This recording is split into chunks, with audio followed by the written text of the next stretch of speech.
in your notebook.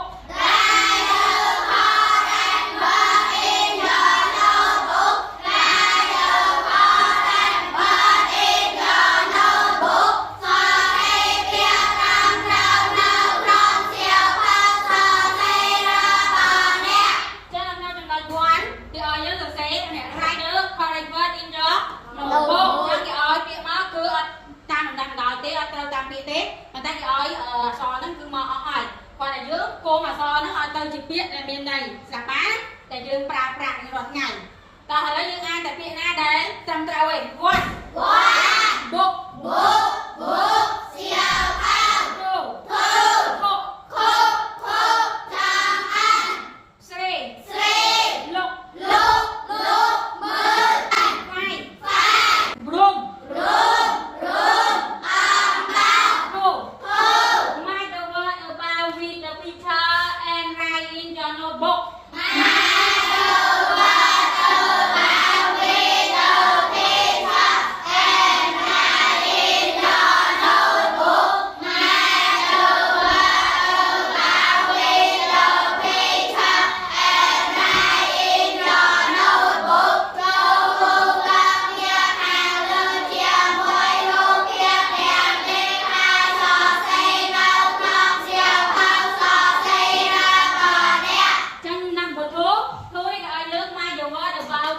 the picture and write in your notebook. Chẳng thì ai sẽ biện mày. Ai nhớ ơi, rụp chẳng liệt nè. Rụp miền A, B, C, D, E.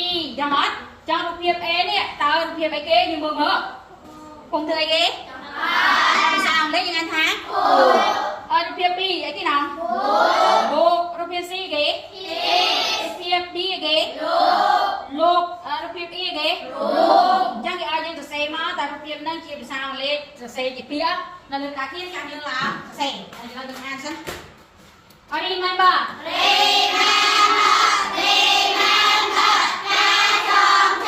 Morning.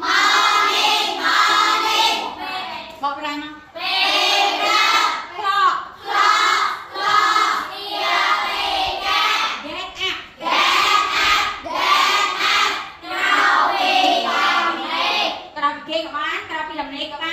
Để có bàn clean xong ăn breakfast and happy book siêu thao room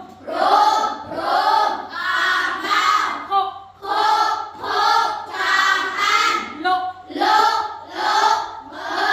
what Where are you going? Down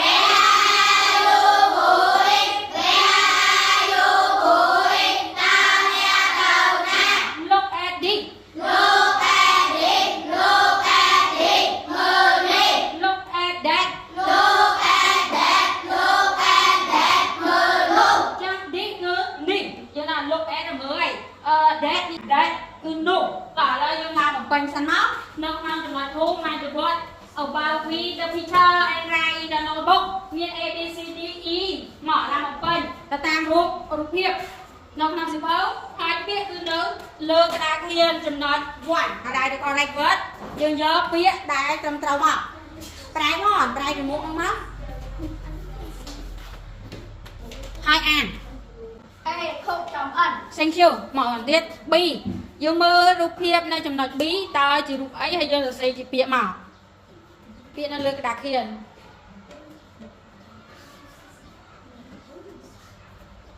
Hai không ổn. Đi bộ siêu khẩu. Sang chịu. Yeah. Mở. Tiết. C. Giờ mơ rụp ấy. Rụp ấy. Giờ biết đặt trong trái gừa. Sẽ bộ hòm.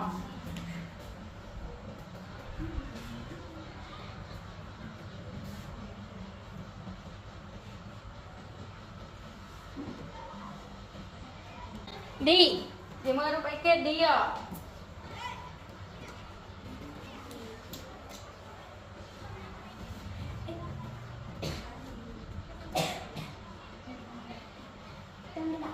Đi lúc. Xem chiều. Trong cry y. រូបអី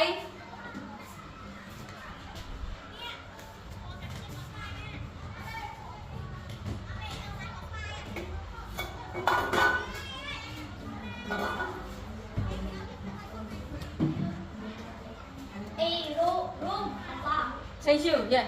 Rồi.